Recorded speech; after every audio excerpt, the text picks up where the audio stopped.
అందరికీ నమస్కారం. ప్రస్తుతం మనతో పాటు ప్రముఖ ఆధ్యాత్మికవేత్త, astrologer, professor Brahmasri doctor Mullapudi Satyanarayanamurthy garu ఉన్నారు. సో గురుగారితో మాట్లాడతాం.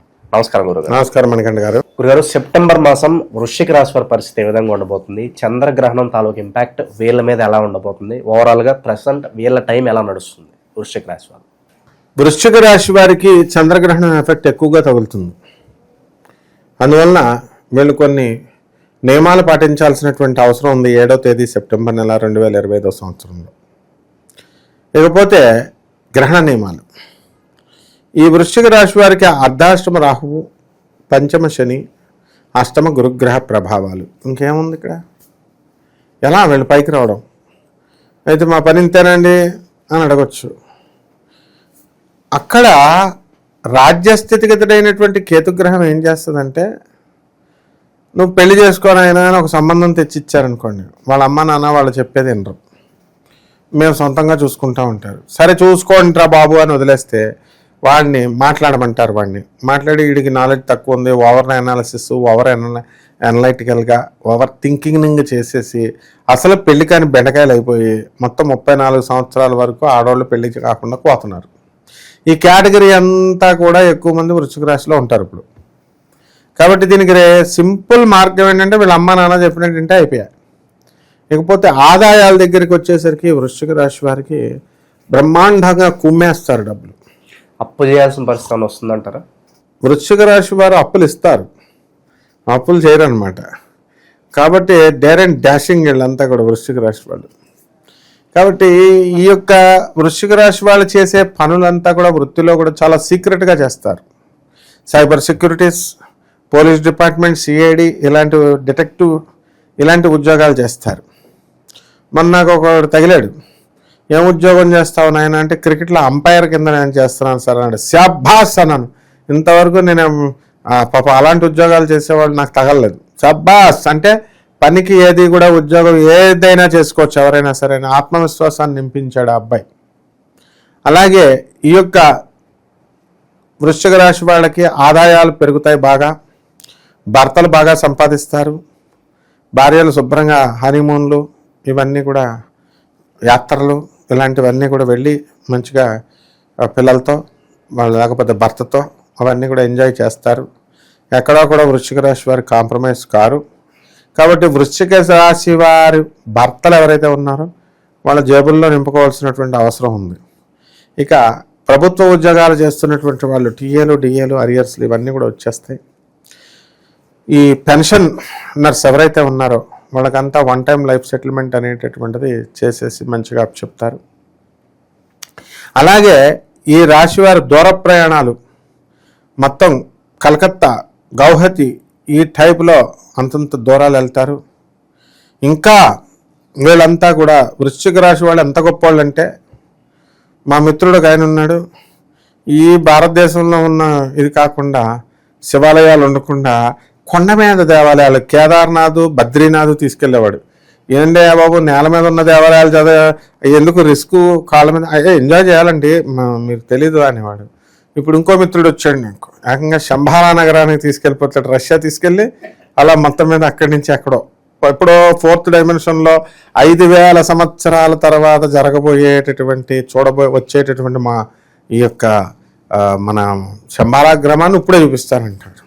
ఈ టైపులో వృశ్చిక రాశి వారికి అందరికీ ఇలాంటి మిత్రులు దొరుకుతారనమాట. ప్రలోభాలకు గురి చేస్తారా? ప్రలోభాలకు గురి చేస్తారు. వాళ్ళ మాట వింటారు, మన మాట వింటారు. వృశ్చిక రాశి వాళ్ళు మంచి మిత్రులు, అష్టమ గురుడు కదా, బుర్ర పనిచేయదు అనమాట.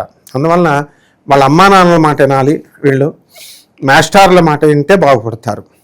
ఇలాంటిగా మనకు ఏదో ప్రాక్టికల్టీకి దూరంగా ఉన్నటువంటివి ఇంప్రాక్టికబుల్ వాటికి ఎక్కువ వెళ్తారనమాట. అదొకటి చేయకూడదు. నిరుద్యోగుల పరిస్థితి ఏంటంటే, నిరుద్యోగులకి ఉద్యోగాల కోసం తెగ శతవిధాలు ప్రయత్నిస్తారు అండ్ కొంచెం లైన్లో పడతారు, కానీ వెంటనే జాబులు రావు. శుభకార్యాలు జరగడానికి ప్రయత్నపూర్వకంగా చేస్తే అవుతుందంటారా? పని అవుతుంది, దగ్గరకు వస్తుంది. ఫస్ట్ డేటింగ్స్ అవుతాయి, తర్వాత మ్యారేజ్ అనమాట. ఇప్పుడు మ్యారేజ్ స్టైల్ మారింది కదా. ఇదివరకు మ్యారేజ్ అయిన తర్వాత పెళ్ళిళ్ళు. నా చిన్నప్పుడే డేటింగ్స్కి వెళ్ళిపోయేవారు, సినిమా హీరోయిన్లు, హీరోలు అనేవారు. సో అలా ఉంటుంది బండి. అంటే అష్టమ గురుడు ఉన్నప్పుడు, భాగ్యగురుడు అయితే ఫస్ట్ పెళ్ళి తర్వాత డేటింగ్. అష్టమ గురుడు ఉన్నప్పుడు ముందు చేయాల్సిన పని వెనక చేయాల్సిన పని ముందుకి. అసలు డేటింగ్ అంటే అర్థమే తెలిసేది కాదు నాకు. ఏదో మామూలుగా తిరిగి రావడమేమో అనుకునేవాడిని.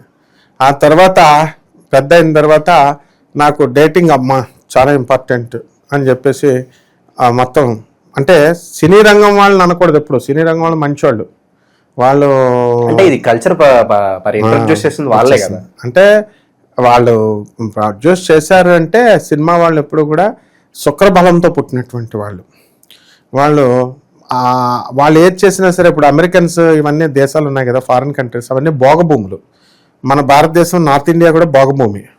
అలాగే సినిమా యాక్టర్లు కూడా స్టార్స్. వాళ్ళు చేస్తే తప్పులు కాదు. వాళ్ళు మందు తాగేటప్పుడు ఇట్లా ఓం శుక్రాచార్యాయ నమః అంటూ తాగుతారు, వాళ్ళకి శక్తులు వస్తాయి. వాళ్ళు అందుకే ప్రతి నువ్వు గమనించి ఏ సినిమా హీరోయిన్ సంగతి వదిలేద్దాం, ఆడవాళ్ళు కాబట్టి హీరోలు అందరూ తాగుతారు. హీరోయిన్లు ఇప్పుడు మా స్టూడెంట్స్ కూడా ఫ్యాషన్ ఇన్స్టిట్యూట్లో స్టూడెంట్స్ అందరూ కూడా పాన్ షాపులతో మా స్టూడెంట్స్తో పోటీ పడి పక్కన కాల్చి పడేస్తున్నారు. సో ఈ కల్చర్, ఈ వృశ్చిక రాశి వాళ్ళకి ఈ అష్టమ గురుగ్రహ ప్రభావం అలాంటి వాళ్ళు ఫ్రెండ్స్ అవుతారంటున్నా, వీళ్ళు తాగేస్తారని కాదు. దానికి వీళ్ళు ప్రలోభ పాడకుండా జాగ్రత్తగా చూసుకోమని చెప్తున్నా. అది ఆ తర్వాత చక్కగా ఈ యొక్క విద్యార్థులు చదువు ఇంకా ఎక్కువ శ్రద్ధ చూపించాలి. ఇక రైతులు బాగా వ్యవసాయం చేయాలి. రైతులు కూడా పాపం సరిగ్గా లేదు, ఆ ఆదాయాలు అవన్నీ కూడా వచ్చిన కమిషన్ ఏజెంట్స్ కొట్టుకెళ్ళిపోతారు. ఇకపోతే కుటుంబ ఫలితాల దగ్గరికి వచ్చేసరికి కుటుంబంలో అంతా కూడా హ్యాపీగా ఉంటారు. వృశ్చిక రాశి వాళ్ళు దే ఆర్ వెరీ యాక్టివ్. కానీ ఇప్పుడు బుర్ర తక్కువ పనులు చేస్తారు ఈ నెలంతా కూడా. సో మళ్ళీ బుర్ర రావడానికి చేతులు కాలిన తర్వాత మనం ఆకులు పట్టుకుని ప్రయోజనం ఏంటి? ఈ రకంగా వెళ్తూ ఉండాలన్నమాట. ఒక స్త్రీ వల్ల పరువు నష్టం కానీ ధన నష్టం కానీ ఇలాంటి పరిస్థితులు ఏమైనా ఎదురయ్యే అవకాశం? వృశ్చిక రాశి వాళ్ళకి డెఫినెట్గా ఉంటుంది. మానసిక అంటే పరువు పోవడం ఉండదు, కానీ మానసికంగా డిప్రెషన్కి వెళ్ళిపోతారు. లవర్ హ్యాండ్ ఇస్తుంది, పాపం ఇతర డిప్రెషన్కి బాటిల్ మిగులుతుంది చేతిలో, డిప్రెషన్కి ఆలోచిస్తూ వెళ్తాడు. ఈ పరిస్థితికి వీళ్ళు దాటాలన్నమాట. అలాగే పిల్లలు కూడా ఫీజులు కట్టండి, అది కట్టండి, ఇది కట్టండి అని, లేకపోతే ఇప్పుడు లవర్స్కి ఫోన్ చేసుకుంటుంటే పక్కనే నుంచుంటారు పిల్లలు. దాంతో వరే బాబు నువ్వు వెళ్ళరా అంటే మా అమ్మకి చెప్తానుండు అంటాడు. ఈ రకంగా ఈ చిన్ని ఈ యొక్క కష్టాలకి వృశ్చిక రాశి వాళ్ళు గురవుతూ ఉంటారనమాట. గురుగారు, ప్రజెంట్ ఉన్న గ్రహస్థితి బట్టి ఎలాంటి పరిహారాలు చేసుకుంటే బాగుంటుంది అంటారు ఈ రాశి వాళ్ళు? ఇదంతా కూడా వాళ్ళ గోచార రీత్యా జరగబోయేటటువంటివి. ఇక ఇప్పుడు ప్రస్తుతం మనకి వాళ్ళ వ్యక్తిగత లైఫ్లో సీరియస్గా తెలుసుకోవాలనుకుంటే వాళ్ళ లైఫ్లో ఏం జరుగుతుందో, ఉద్యోగం పోతుందా, ఉద్యోగం వస్తుందా, జీతాలు పెరుగుతాయా, తర్వాత పెళ్ళిళ్ళు అవుతాయా, వాళ్ళ పిల్లలకు పెళ్ళిళ్ళు అవుతాయా, లవ్ మ్యారేజ్లు చేసుకుంటారా, మామూలు మ్యారేజ్లు చేసుకుంటారా, అసలు చాలామంది వాళ్ళ ఫాదర్స్ పేరెంట్స్ వాళ్ళందరికీ కూడా క్యాన్సర్ వస్తుందా, ఆయుర్దాయం పెరుగుతుందా, ఇలాంటివన్నీ కూడా తెలుసుకోవడానికి వీళ్ళందరూ ఏం చేయాలంటే వ్యక్తిగత జాతకాలు చూసుకోవాలి. జ్యోతిష్కులు అందరినీ కూడా గౌరవించాలి. వీళ్ళు గౌరవించి ఎవరో ఒకరి దగ్గరికి వెళ్ళి చెప్పించుకోవచ్చు. మోడర్న్ సైన్స్ని, ఏన్షియంట్ ఆస్ట్రాలజీని మనం బ్లెండ్ చేసి చెప్తాం కాబట్టి ఆధునిక యువతకి తగ్గట్టుగా మరి వాళ్ళందరూ కూడా చక్కగా మనల్ని కూడా సంప్రదించవచ్చు. ఇక పరిహారాల దగ్గరికి వచ్చేసరికి రాహు జపం చేసుకోవాలా, రాహు స్తోత్ర చదువుకోవాలా. రాహుకి కిలోంపావు మినుములను ఆవుపేట రంగు ఉన్నటువంటి వస్తువుల నుంచి పేద బ్రాహ్మణులకి శనివారం ఉదయం 8 గంటలకు దానం చేసుకోవాలా. శని జపం చేయాలా, శని స్తోత్రాలు చదవాలా. శనికి కిలోంపావు నల్ల నువ్వులని, నల్లని వస్త్రాన్ని పేద బ్రాహ్మణులకి శనివారం ఉదయం 8-5 గంటలకి దానం చేసుకోవాలా. గురు జపం చేయాలా, గురు స్తోత్రాలు చదవాలా. గురువుకి కిలోంపావు శనగల్ని, ఆ పసుపు రంగు వస్త్రాలనిచ్చి పేద బ్రాహ్మణులకి మనము గురువారం నాడు ఉదయం తెల్లవారుజామున 3 గంటలకు దానం చేసుకోవాలి. కుదరకపోతే 6 గంటలకు దానం చేసుకోవాలి. ఆ విధంగా తారా అమ్మవారి యొక్క హోమాన్ని, అనుష్ఠానాన్ని ఇవన్నీ కూడా చేసుకోవడం ద్వారా అద్భుతంగా వీళ్ళంతా కూడా మోహన్ బాబు లెవెల్లో సంపాదిస్తారు డబ్బులు. డైలాగ్ డెలివరీ కానీ, ధనం రాబడి కానీ సూపర్ స్టార్ మనం మోహన్ బాబు లాగా అయిపోతారు. ఓకే, ఓవరాల్గా సెప్టెంబర్ మాసంలో ఈ రాశి వాళ్ళ పరిస్థితి ఏ విధంగా ఉండబోతుందో చాలా బాగా వివరించారు. ధన్యవాదాలు.